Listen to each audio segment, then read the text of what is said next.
Let me now bring on board Sanjeev Bajaj, Managing Director of Bajaj Finserv and Investments, to talk about his Q4 numbers. Sanjeev, always a delight to have you back on ET now. Characterize the market environment or the business environment for you. Do you think we are living in uncertain times, or do you think these are difficult times, but difficult times also lead to new opportunities? I think both are true. So we clearly are living in uncertain times. That's not rocket science. You can see everything around you. The economy is slowing down. For us, 11-12 was a year to be cautious because we were seeing the slowdown coming in. And our businesses, I would say whether life or general insurance or Bajaj Finance, have done well through these slowing times. They've kept their feet firmly on the ground. And as a result, we've seen strong performance numbers coming from all three businesses, and we are starting to see some growth in new business premium and life insurance.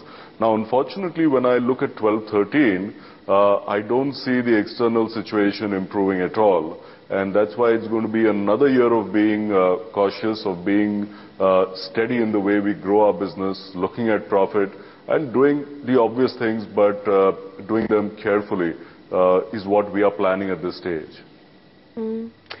Sanjeev, there were some reports that you guys are looking to raise about 1,000 crore rupees via equity or security. Could you confirm the amount that you're looking to raise, and would the capital raising be via a QIP or a private placement? Sure. There are two separate capital raises that the board has authorized. There's one of the board of Bajaj Finance, which has authorized capital raise of up to 750 crores. This is likely to happen around Q3 or Q4 of this financial year, and essentially to support growth for the next 3 years. We last did a capital raise last year, and prior to that, 4 years ago. Now, Bajaj Finserv is the parent company which holds 60% of Bajaj Finance, and hence Bajaj Finserv's board has authorized a capital raise of up to 1,000 crores. A large part of that will go to maintain our holding in Bajaj Finance, and the rest will be for growth opportunities in coming years. Now, in both the companies, we will look at all options, including rights, private placement, QIP.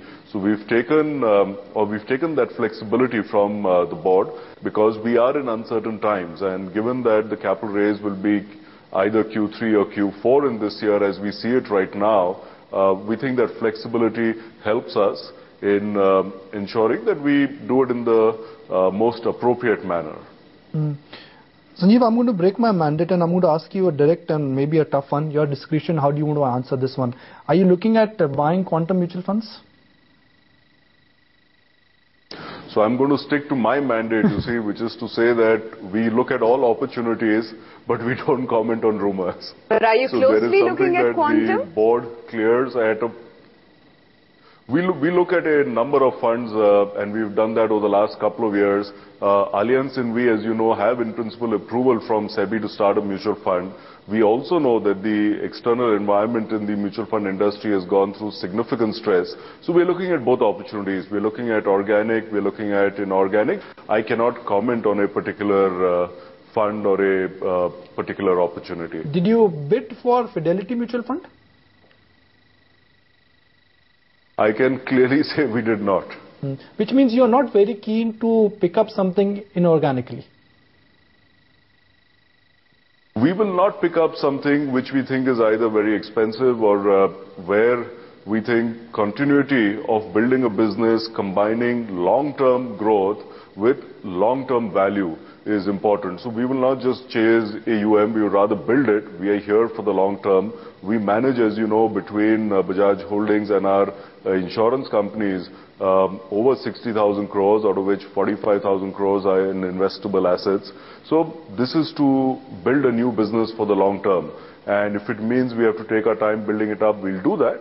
But on the other hand, there are good opportunities that can come in where there's a culture fit in the investment philosophy, where there's a focus on long-term building business. So if such an opportunity comes, we are not averse to it. If FDI in insurance is not increased from the current prescribed number, are you adequately funded for next 3 years?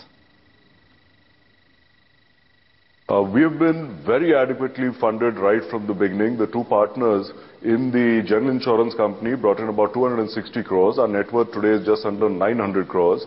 In the life insurance business, we brought in 1,250 crores or so, and our net worth currently is 3,500 crores. So we are building these businesses very profitably.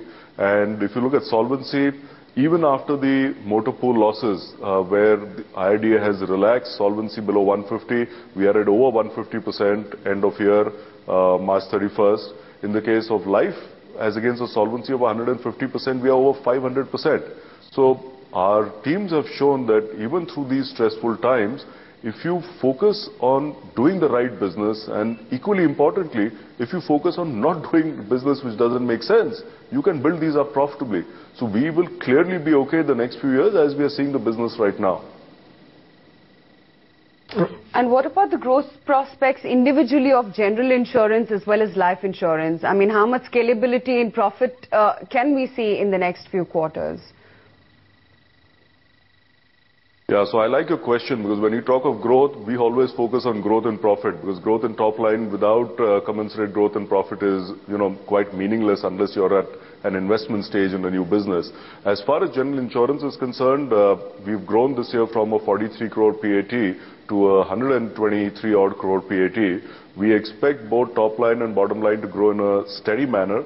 What we've done on the motor pool losses is we've taken it over 3 years as per what IRDA allows.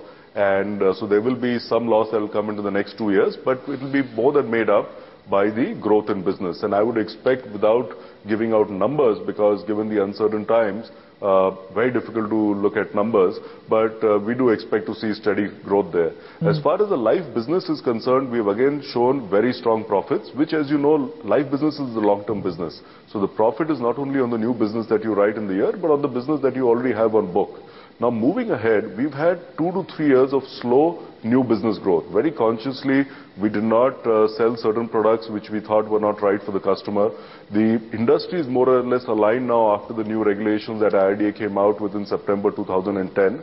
And the good thing is that after years of negative growth on new business, we finally have reached flat growth in Q4 of 11-12. In the month of March, we actually grew new business by 16%, and hence the significant focus is in 12-13 to get new business to go up. However, the renewal premium, which lags new business growth, is likely to remain slow for a year or two, because our new business has been slow the last couple of years. The net result on the bottom line again becomes difficult to predict, but I would expect it to remain steady. So both the businesses should grow in a steady manner is what I would hazard a guess at this point of time. Given the way what Max India has got for their 26% stake in the insurance business, do you think markets are not giving Bajaj Finserv the true value of the insurance business? I absolutely agree with that statement. Just one more, point I want to discuss with you is your tie-up with Berkshire Hathaway. In 2011, it was launched with too much of grandeur. Haven't heard anything from you on that. Well, you see, Berkshire came into India looking for opportunities. They have an old relationship with Allianz, and that's how they came in. Of course, after that, I've met Ajit Jain a few times, but he is far away from the local opportunity, which is still a small one. The first step was they wanted an entry to get a feel of insurance in India, and because they could not take a majority stake in an existing entity and did not want to set up one, we believe, with a minority stake, they came in as a channel partner with us. So they are a corporate agent for our general insurance company. Now, as you know, they run a very successful online auto insurance business in the US, and that's what they're trying to build over here. But this business will take time to build. We are talking of eventually web-based sales. It has started in a small way, and we are hopeful over the years it will build up. The next step that Berkshire has done is to get into reinsurance in India. And we are again on our general insurance side for 12-13. Their largest partner, I understand, I don't have all the information, but I understand the largest partner for reinsurance in India. And they are our principal partner this year. So these are both opportunities which are independently looked at by both companies. But they're very positive. I guess to them it gives them greater insight into India. For us, we are partnering, whether it's in reinsurance, whether it's on the front end on motor insurance, direct online, with a world-class player, and we have a lot to learn from them, I'm sure.